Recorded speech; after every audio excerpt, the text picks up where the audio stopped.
Yes, welcome back everyone to a brand new episode of the Rugby Muscle Podcast. This is episode 90 and we're talking all about powerlifting and rugby. Not just how you can use powerlifting to help your rugby game, but we will discuss that. But also how rugby training in general can differ from powerlifting, how you can use elements of powerlifting to shape your training for your rugby, and how and why you might want to do powerlifting or rugby in the first place. We are joined in this episode by the old faithful, the original, the OG, Alex Miller of Collision and Combat. He is perfect for this episode because obviously he's a former co-host of the Rugby Muscle Podcast, but he is also currently a high-level powerlifting coach. He coaches a few top 10 ranked females, as well as works for CrossFit London, helping out with all of their powerlifting movements as well. So a real good insight from the both of us. Hopefully you guys understand not just how powerlifting can help or why you should be doing them, but why potentially you shouldn't be doing them, and why the stigma is there around squatting, benching, and deadlifting in the first place. So without further ado, guys, enjoy this episode, episode 90, Powerlifting and Rugby with Alex at Collision and Combat. All right, so back once again with Alex. And today we're talking about powerlifting and rugby. I already said this in the intro, so let's not waste too much time. Alex, how's it going, mate? Yeah, good, man. You know the irony of saying, let's not waste too much time, and then I go ahead and delay and stall this podcast whilst I try and load up the Fact of the Week tune. Mm-hmm. I just did it, but it was too quiet. Let's try that again. We're off to a good start today, fellas.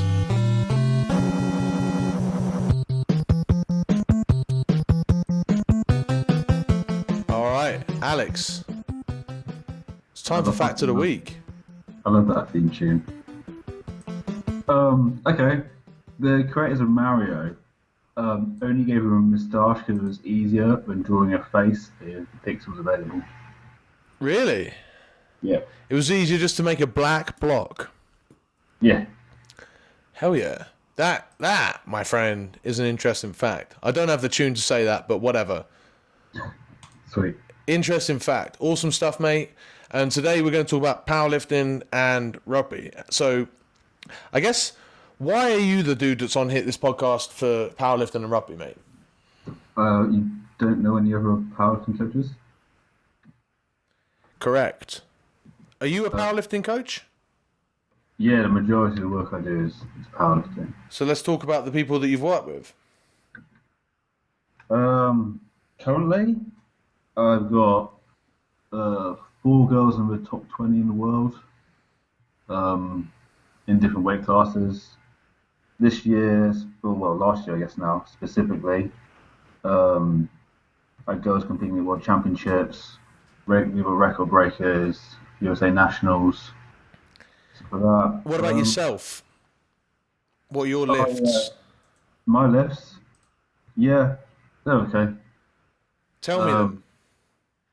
Currently ranked, it doesn't sound as impressive as it could be. I'm currently ranked 348 in the world. No, that doesn't sound great. Tell me the numbers, then that'll sound great. Oh, okay.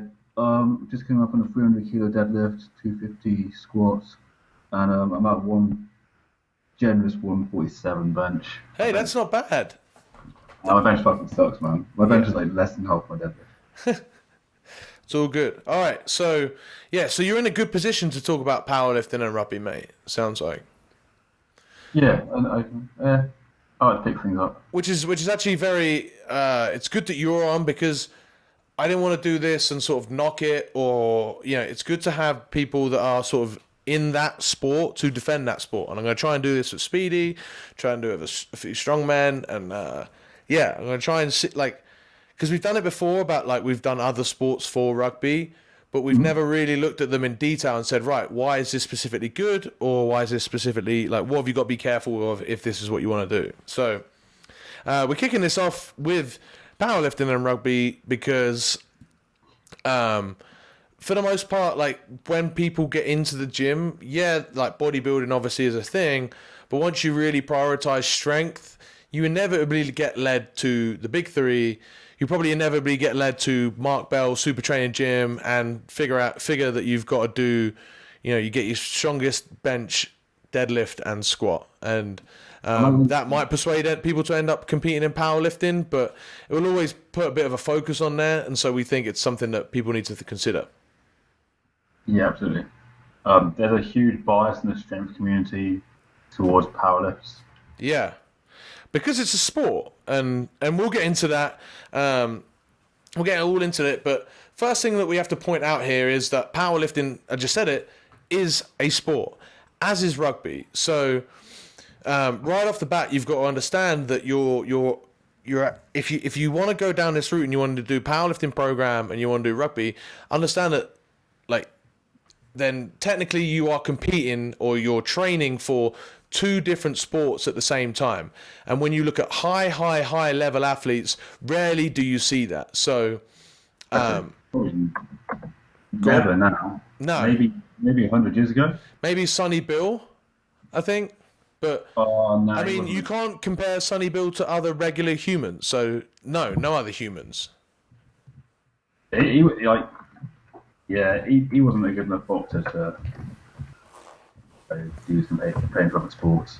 But so understand that there's two different sports. So already off the bat, it's not, I'm doing powerlifting because it's definitely going to help my rugby. You're doing powerlifting and you're doing rugby. So that's our first point that we wanted to make. And then to sort of counteract that, people will always say for sure that getting stronger it's always, it's never a bad thing getting stronger.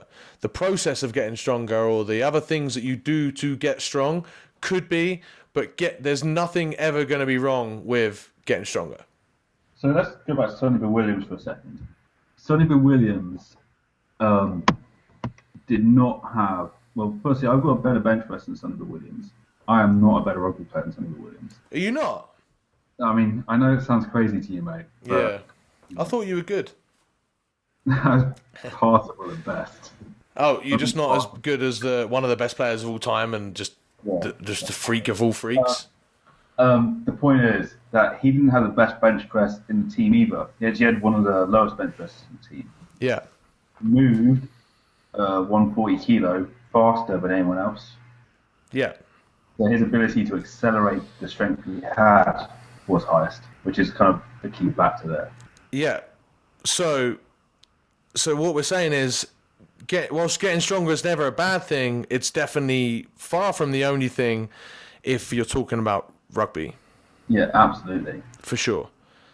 And so that's where a lot of people already get a bit confused is, and actually a lot of people, most rugby players that I'll take on, I'll have them lift a lot less, or I'll have them not focus on too much strength development a lot of the time, because they're, if they've listened to the podcast or if they followed me on Instagram and then they've reached out and they said, actually, TJ, I need you to help me become a better rugby player, they probably have already put in a good deal of strength work and they're as strong as they really need to be the best player in the current state that they're in. That's not to say that, time down the line, they might actually have to put on a lot more strength to enable more power, etc. But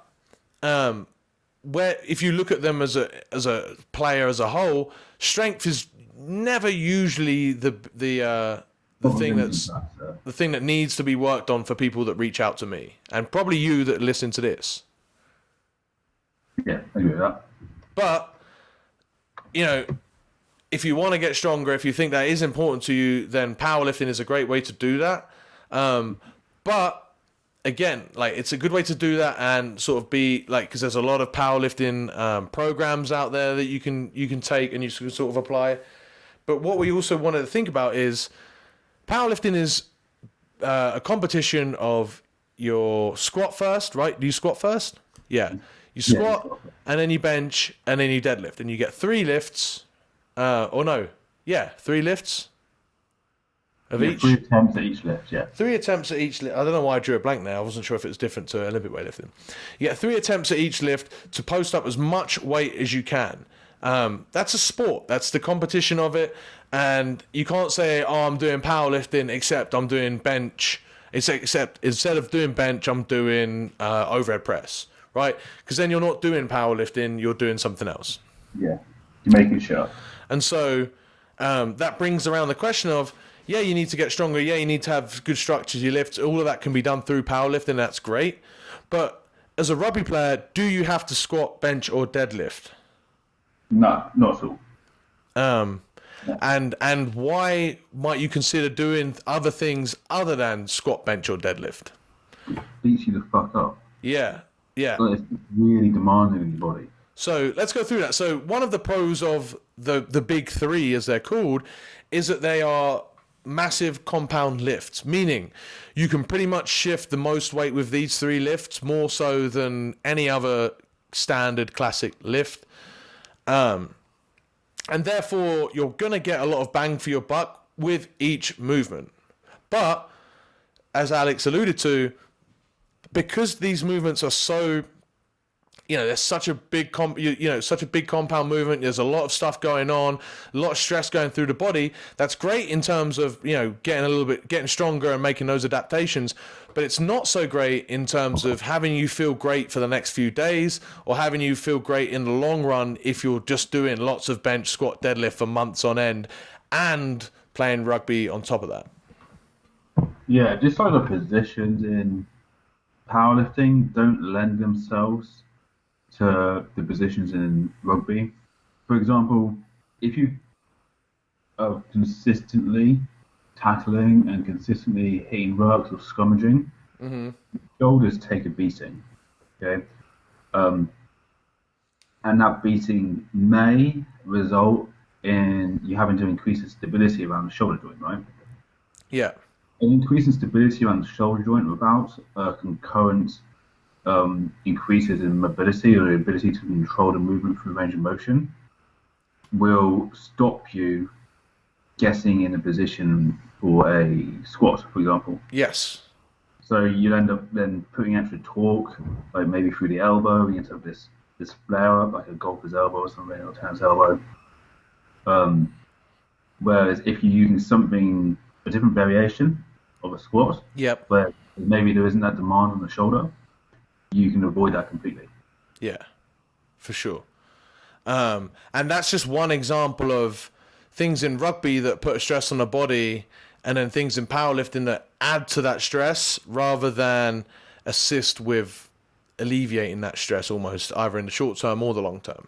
Yeah, absolutely. But that's not say like you shouldn't back squat if you're a rugby player. No, we're just saying that these are and there's no black and white advice going to come from this podcast at all. Really, we're going to give a lot of things that you need to consider. Yeah. Yeah, be a grown up, make some good choices. Yeah. So yeah, we've talked about the stress and the essentially like the stress that you get from the power lifts. Let's talk a little bit about the technique that's involved as well. In the lifts. Yeah. And so like would you be better served technically to do other lifts? And why? Or why is squatting, benching and deadlifting potentially superior to other ones from a technique standpoint? You get my point? Quite a complicated question. Yes, mate. That's why we're doing a podcast on it. So what bench deadlift is a sports skill? It's the same way as saying, if you want to get good at sprinting, you've got to practice sprinting. If you want to get good at scrummaging, you've got to practice scrummaging. If you want to get good at passing, you've got to practice passing. Right. That being said, there's research on movement interference, which improve movement quality chronically, but decrease it acutely. So what I mean by that is, if you can get good at a squat pattern, no matter what the squat is, over time, it will improve your body's ability to squat. But you will take a hit in that. It'd be like passing with a weighted ball and then passing with a lighter ball. Yeah. Like acutely, it will really fuck up your passing. But over time, you'll just learn to adapt to a lot more stimulus. Yeah. Actually, with passing, I probably would avoid that altogether. But yeah, I get the point. So doing squats, like if you can get technically good at squats and deadlifts, like you can really improve your technique and move really efficiently at each of those lifts. You probably will increase your movement quality in other areas of life. Like you should be able to, so long as you're not completely systemically fatigued or beaten up the whole time. Like that's the point you're trying to make. Am I right in saying that? I'm saying that you don't have to squat, bench, deadlift in a traditional sense to be an efficient mover. Yeah. Yeah. But at the same time, you can use those as tools to do that. Yeah, absolutely. Yeah. And so where you'd come at that from a rugby player standpoint from the opposite direction is you would argue, well, if I don't need to squat, if I can improve my movement from squatting, benching, and deadlifting, can I also improve my movement from doing really heavy sled pushes or really heavy sled drags, or maybe split squats or step ups or something that scrum hold, or just scrummaging, just doing a bunch of that. Like, is that not gonna also still make me a better mover, but also in a specific sense have me a little bit better of my skills on the rugby pitch? Yeah, I'd argue that's probably feasible. Yeah. And so there's that, but at the same time, then also you got to question, what is, and I guess we should have probably said this from the start, right? But what is your whole goal here? Like, are you trying to be the best possible rugby player? Or are you trying to be a rugby player that's strong, that's jacked, that has fun in the gym? Because remember in the previous podcast, we spoke about how having fun is important for the long-term adherence in terms of building a good body or becoming a good rugby player. Enjoying your workouts is really important. So, there's a lot of give and take. And if I'm honest, like, that's exactly why I'm doing back squats right now, is because I want to have fun, and I know that they are, like, it's fun to do, especially with my training partner. Like, it's fun to go in the gym and try and really squat heavy, even though it is a drag. So I don't do it a lot when I'm on my own, or I never did it a lot when I was just training on my own. But now I'm getting back to it. It's just going to make training more fun for me again. Yeah, there's a good reason to it. I mean, everything you said about the sled drags and the split squats and stuff, I think is totally applicable to rugby players and a really good idea, like maybe focus on those for your strength. Yeah. If you enjoy a heavy back squat, don't do a heavy back squat. Yeah. But at the same time, and this is the last point I'll make on the technique thing, is that also think about, we spoke about how, really learning a good back squat technique or just learning back squat technique and deadlift technique, bench press technique, all that's important. But also understand that if you're coming at this from a pure powerlifting standpoint, you can be incredibly technical with your squat. And you can also be incredibly technical with your bench press and your deadlift. And you can add pounds to your total without actually getting any stronger, but just by really improving your technique, which could potentially leave holes in you as a well-rounded athlete because you're just honing in your technique to back squat or to deadlift or to bench press. Some of these girls and guys, actually, who build this incredible arch when they're bench pressing. Yeah. And that's a sports skill. Yeah, and that's a sport of powerlifting. Yeah, it's going to give you no benefit in rugby. No, in fact, it will take away from rugby because you'll have a less stable kind of position to hold. Yeah, yeah. So it's almost worth. And actually, I've done this. I've had phases of training where I've made sure that bench press technique was kind of loose, kind of poor, to improve, or to have that adaptation, be more applicable to the rugby pitch. Like I've said, let's not bench press like powerlifters. Let's bench press like someone that just wants to move this bench as hard as they can, or move this barbell as hard as they can, like they're on a rugby pitch and fending someone off. Well, here's another way of looking at that. Okay, bench press like a powerlifter in terms of making sure your joint centration's good and making sure your shoulders are in the right place. Making sure you're nice and stable. Yeah, and then address the issues that come along with that. Yeah. Separately. So it might be that on top of doing like quality bench press and looking at that stability in the shoulders around the bench press, you also, and that arch. Yeah. So that's what creates that arch. creates a bridge of force from the feet to the shoulders, where you create stability that way, rather than creating stability through, rather than this staying tight, if that makes sense. Yeah, I know. Address That's perfect. that lack of rugby stability by doing some specific drills outside of that, being whatever you happen to want to do. If you want to be doing some like anti kind of work or core work or whatever happens to be, carries or whatnot. Beautiful. Good shit. Good stuff. And then the last thing I've got down here, or I've thought about for, like, do you really have to do squat, bench, deadlift? Is the time. The time it takes to, well, first off, if you go to any gym, like any commercial gym, there's probably only 2 squat racks in the whole of the gym, no matter how big it is. Like, gyms usually start off with a squat rack. They get a little bit bigger, they'll have 2 squat racks, but they'll never go past 3, no matter how big they get. They just get, they get 7 different arm machines and 7 different, literally 5 different preacher curl stations, but they won't add another squat rack. So that can make it really difficult if 3 times a week or even once a week that you have to make sure that you're going on to the squat rack to do back squats or whatever. Like, you can't do that elsewhere, and then that can take away from your session. Whereas if you're doing split squats, step ups, sled drags, those sorts of things, usually that will be a lot easier and less time consuming for you to do. Agree? Yeah, they're less common. You see a lot less people doing like step ups because they're really fucking hard. Then you would see someone doing like a squat. Yeah, beautiful. Anything else on that? Happy to move on. I don't really know what the question was, to be honest. It was just saying that sometimes if you're focused on the power lifts, it's just a lot more time consuming than if you were to do alternatives.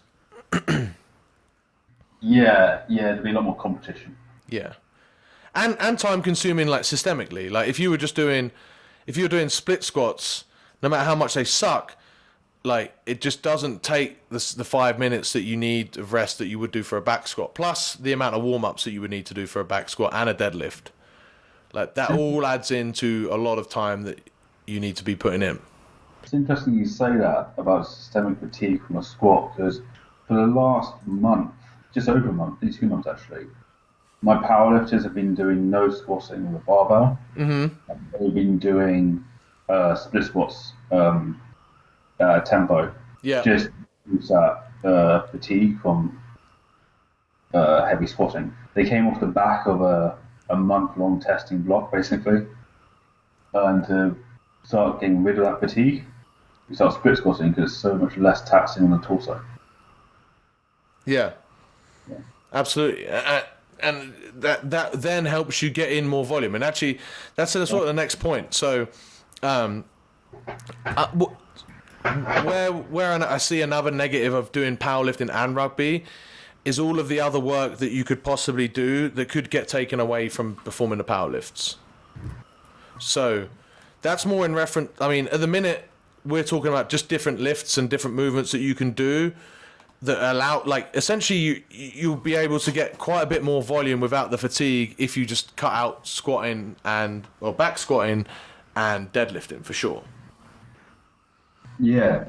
In terms of how much work you need to do for powerlifting, we'd usually start out at somewhere around like 80 reps a week.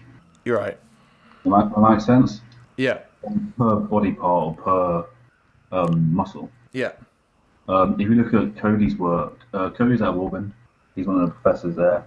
He likes his lifters to, and this is fucking ridiculous, by the way, to work up to just about 60 sets per body part per week. I know, right? I actually was discussing this with him today as it happened. But like, if you're doing 60 sets of squats a week, then you're not doing a lot of rugby specific work, or at least not for numbers. And I guess this ties in. Yeah, this is where becomes important that you understand that by doing powerlifting and rugby, you're becoming a dual sport athlete, not using one method to increase the other. Like if you're doing powerlifting, like you're pursuing that properly, then there's inevitably going to be stuff that you have to do for powerlifting that takes away from extra stuff, or just takes up extra time that could be used doing other stuff for rugby. Yeah, and that can either be extra fatiguing or not. You know, you can do lots of technical stuff, but if you're trying to be the best rugby player, like, again, we say this, like, or we used to say this, especially on the old episodes, spend a lot more time just fucking passing. Practice your pass better. Like, there's lots of stuff that you can do that's really going to improve your game, but isn't traditional gym work, and people always overlook it. Yeah, absolutely. Yeah. And so, yeah. And also the fatigue that's caused from, you know, like it'll be very difficult to get in some real top end strength work with your squat, bench, and your deadlift, and still find a time to do some quality sprints, and still find it, especially in season. Like, yeah, good luck doing that. Off season, it's probably difficult enough as well. So it's trying to balance out that. And also not just time in the week, but time in the year. Like if as soon as you've finished your rugby season, you're like, cool, now it's time that I can really focus on my power lifts. Then you got to take a step back and understand that, like, well, what do you need to improve at as a rugby player? Is it necessarily even strength? Like, could you use this time to really hammer home like a massive speed block and put emphasis on that? Would that be a better idea? Yeah, well, I think that's actually really dependent on the person. Yeah, absolutely. Like, whereas if you're looking at it from a powerlifting lens, like you're saying, I'm a powerlifter and a rugby player, then there's certain adaptations that you'll need as a rugby player that you're pretty much almost guaranteeing yourself to miss out on if you're focusing on powerlifting like year round. If you want to be a good powerlifter, your rugby season is basically maintenance. Yeah. Your rugby season is your off season, which leaves you with 12 weeks. Depend on where you play. Yeah. But you know, not a full year. But then there's the point is that then when then you've only got your time to improve on your lifts when you're off season. Then that really does string you up. Like, well, when are you making hypertrophy gains, or when are you making speed gains? Or Yeah, absolutely. I totally agree. It's a tough one to do. That being said, if you're playing at like a lower level, yeah, you can get away with that. I think it's probably doable. It depends where your priority lies, I guess. And positional quality as well. Yeah. So, like, what we're saying, I think generally applies to positions which are less fast, I'm going to say. So, if we look at the qualities between a front row player or a second row player and outside back, very different. For sure. Yeah. But I mean, everyone needs to be fast. Everyone needs to be explosive. But to what extent? Exactly. And also, to what extent does everyone need to be strong, or all of those things? Yeah, and also, I think what you find is, like, you get a lot of props that will be powerlifters, but that's not because they've become a good prop because they've been a good powerlifter. It's because they're already strong. If they're a good prop, they're already in a good position disposition to be a good powerlifter. Yeah, so therefore, it goes back to the enjoyment aspect, right? Yeah. I mean, they're probably not short, but they're probably stocky. They probably got a big chest and short arms, you know? Yeah. They've probably got massive legs. They're probably just built for it too. Yeah, and so then it becomes fun. And I guess this is the point that we also need to really emphasize is you want to make your programming or you want to make your gym work as fun as you can. And if the idea that eventually you're going to step on a platform, do a squat in front of a group of people, or do 3 squats, do 3 bench presses and 3 deadlifts, and everyone is impressed by how strong you are, if you find that fun, go ahead and fucking do that. Like, we don't have an issue at all with that, but understand that if you still want to compete as a rugby player, you've got a lot of management to do, I guess. Yeah, a lot of prioritising there. But like, and if you go to the gym and at the minute like you're struggling to put on strength, you're struggling to really have a lot of structure, then potentially looking at powerlifting is a good place to start, or it's a place to start at least. Yeah, for sure.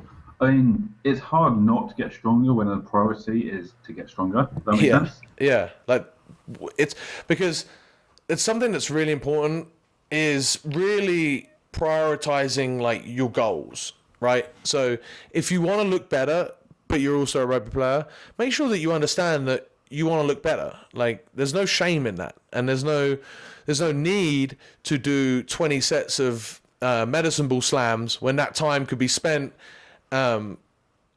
doing like bicep curls that mean more to you, which again you're going to stick around and do more of because you're enjoying it, and that's why you're there. There's nothing wrong with that. There's nothing wrong with knowing why or what your priorities are and being really, really clear about that. Yeah, I mean, unless your absolute job is to play rugby, then do what makes you fun as well. And even if your job is to play rugby, look at Sonny Bill. You can still use other methods, but understand that, like, look at the big scheme of things. Look at your stressors. Make sure that you're not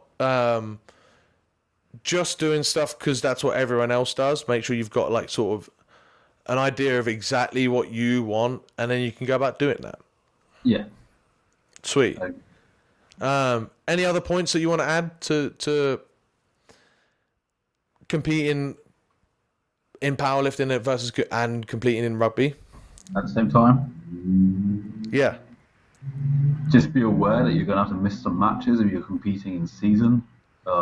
Meets tend to be on a Saturday or a Sunday. Yeah. At the higher levels, they're generally Friday, Saturday, Sunday, depending on international competitors. Apart from that, yeah, if you look at the research on front squats and safety bar squats that just came out, there's very little difference in benefit. So as long as you have a sports skill of a squat down, you can use safety bar for a lot of your training. Yeah. Save your shoulders a ton, so that's worth doing. I don't know about the correlation between a football bar bench and a competition bench. Or dumbbell bench. Or dumbbell bench. Well, I don't think a dumbbell bench would be quite the same. Or a machine bench. Yeah, I mean... a football bar bench might be analogous to the safety bar. Yeah, for sure. And finally, that hex bar deadlift. Like, I know personally, when my hex bar deadlift gets towards that 400 kilo mark, my competition deadlift is going up. Right, I agree. But I would also hasten to add, especially with the hex bar deadlift, more so than any other lifts, the power lifts in general, and this includes a hex bar deadlift for sure, probably does include a safety bar squat, although that's a lot safer. The power lifts in general are not made because they're the safest lifts, or they're the cause of less injuries, or they're superior in any special way. They're just the lifts that were picked, and they probably are the lifts that you can lift the most amount of weight with, except for like leg press or something like that, right? Look at powerlifting, but it used to be an overhead press and a bicep curl in there. Oh yeah. So it's just like, one day a bunch of dudes got together and they decided that these were the lifts that they were going to do. So there's nothing overly special about them. So some of them, and pretty much every person listening to this will have one of those three that their body just doesn't agree with.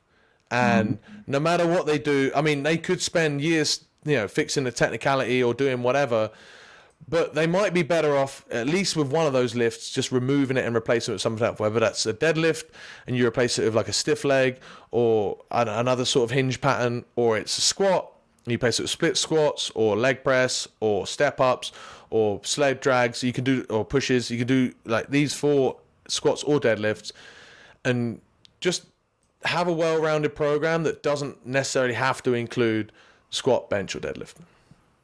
Yeah.